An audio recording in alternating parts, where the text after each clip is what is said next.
Okay, we're going to look at the naval rules for this game. It's something that you're not going to come across unless you play the campaign, but I think Navy can be very important. You don't want to mess up things as the British Navy, and you don't want, if the French get a chance to invade England, I think it's pretty much game over. Though I've never actually seen that myself. Now, introduction, we have types of unit. We have the Naval Unit, British one here with an S, which is just ships. These are warships. It has a strength of 1. On its back it has a damage side, which is unusual. We have transports. These are for moving combat units, and if it's a British transport, it can move production points and supply points. The only other type of naval unit is the Naval Leader, and there's only one of those, and it's Nelson. It gives a +1 bonus to die rolls. Okay, now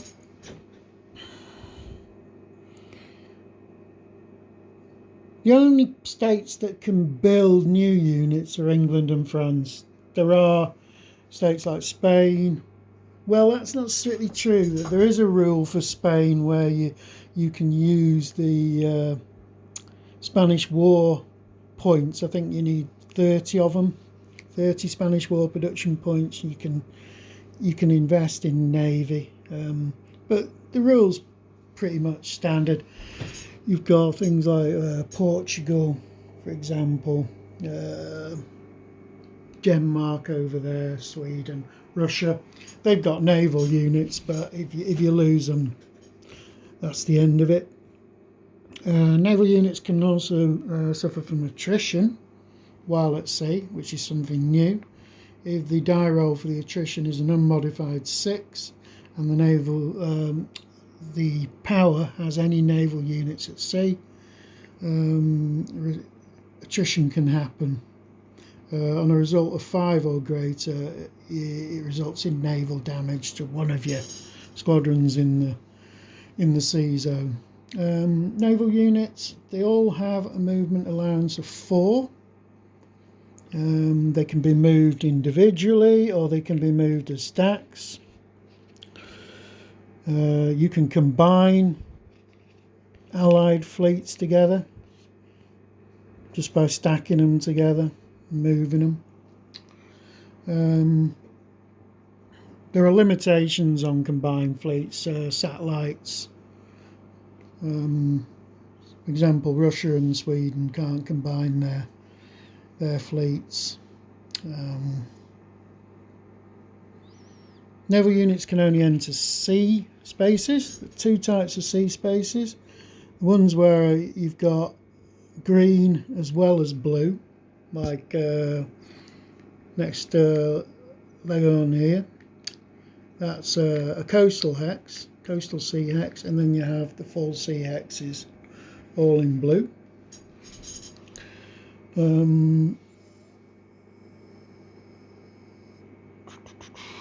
There's 16 sea zones in this game. 4 of them are on the board, and the ones on the board are separated by these dotted white lines. You may think, oh, it's the number of circles on the board. Well, it isn't, oddly enough, because there are 6 circles on the main board, but there's only 4 sea zones. Sea zones are Baltic, North Sea, Atlantic, and Mediterranean. We have ports. There's a port hex, is where you've got a coastal hex with a port marker next to it. There are things like that are called, are they called now? I don't know. There's a special name for ones where there may be a dot but there's no port. to distinguish them from the standard coastal hexes.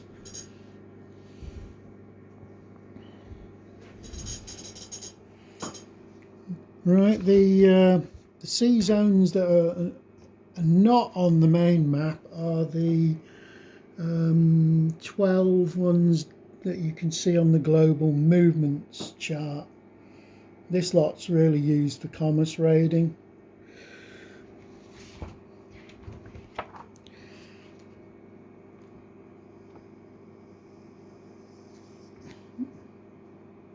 Now, just a second while I check a few things. Right, some ports are actually deliberately connected to multiple sea zones, like Gibraltar there. You can move to the Atlantic and to the Mediterranean from Gibraltar, and you can move in to Gibraltar from those two areas. Normal ports are only connected to one sea zone. Another multi-sea zone port is Copenhagen. Naval transports, they're the only units that can move things by sea.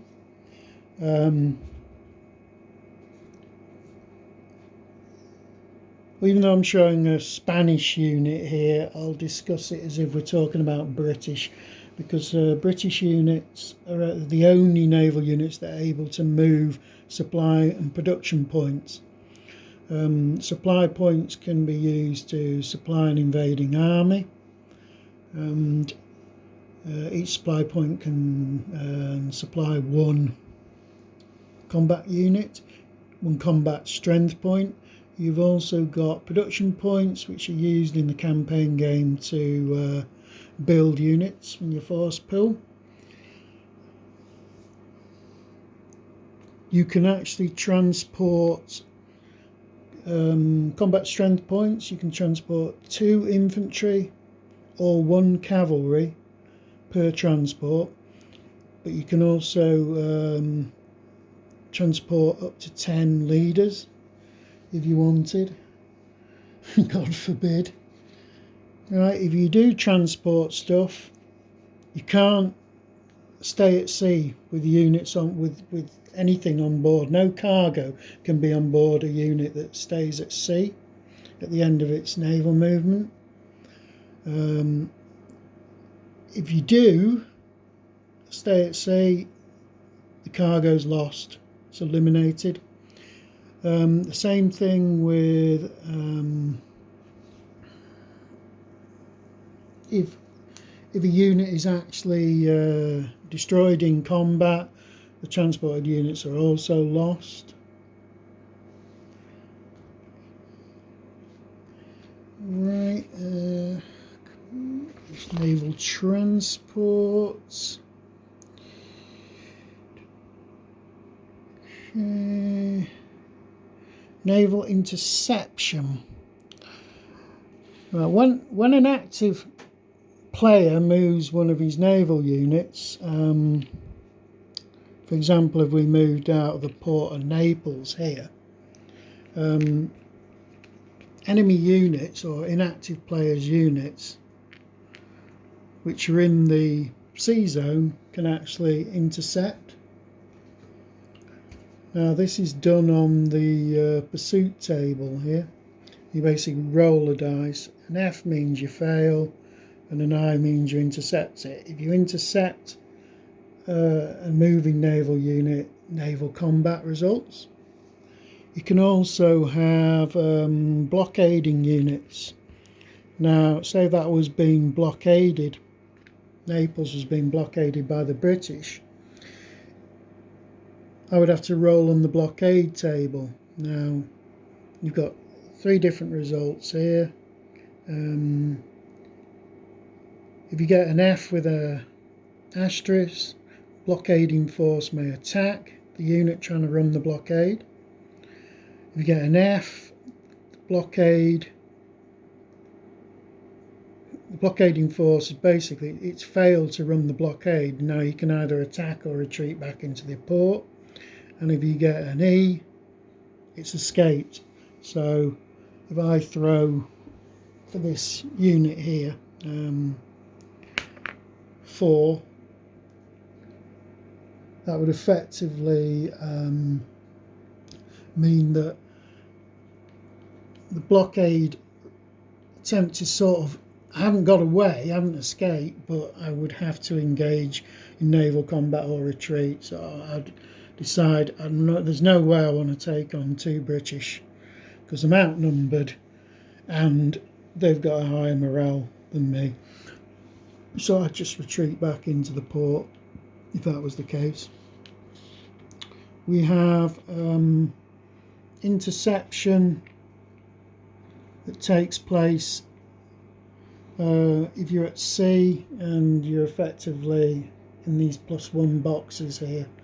When you roll, you add 1 to the dice, so it's easier to outrun a fleet that is either at sea or is at sea in one of these boxes.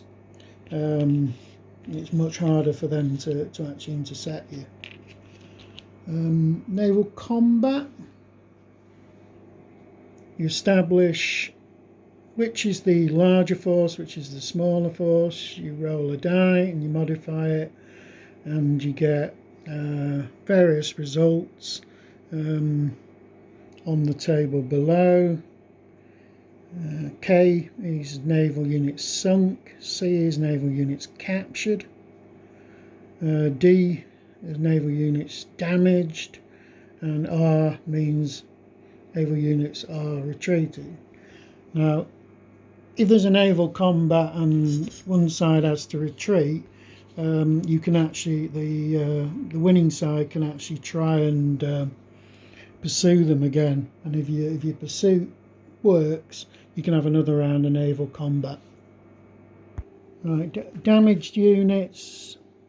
This is all new stuff. Damaged squadrons, they can only be repaired at friendly naval bases.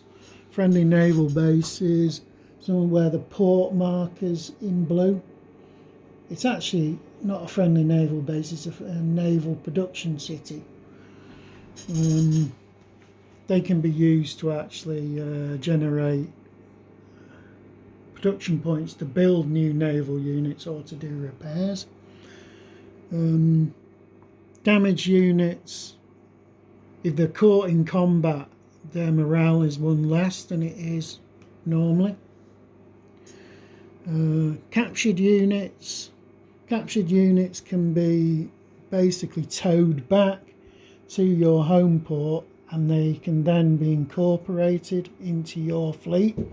So I could capture say a French ship, and if I manage to get it back to Portsmouth,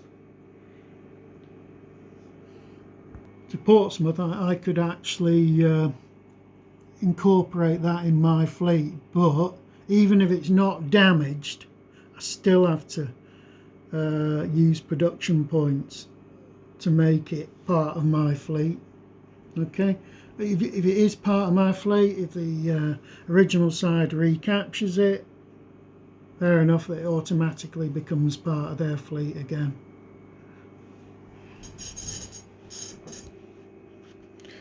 We have the Naval Leader, who's Nelson. He's the only one in the game.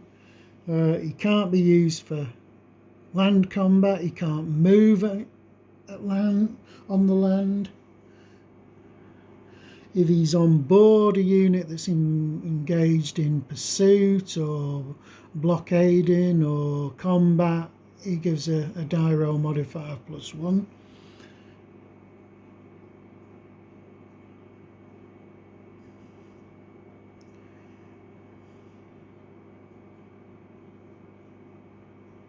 Just let me check something here.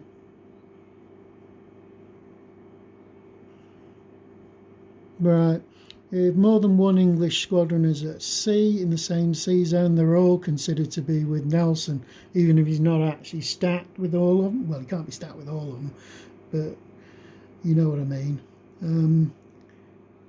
If Nelson is killed, Now hold on, Nelson is killed if all naval units with him are sunk. Nelson is captured if all naval units with him are captured. At the end of each naval combat, Nelson is handled like any other named leader and is subject to injury, except the dice roll must be less than 11 for him to be unharmed. You'll find land combat similar. You've got to throw for your named leaders to see if they're killed or injured in the combat. Okay.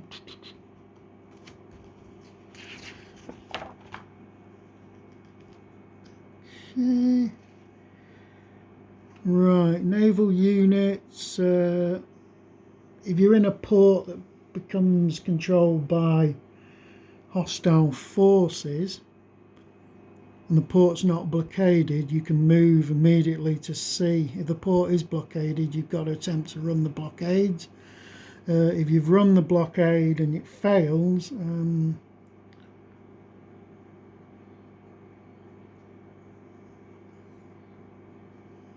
yeah, you can't retreat, so you'd have to fight your way out, because you can't go back into the port because it's no longer friendly.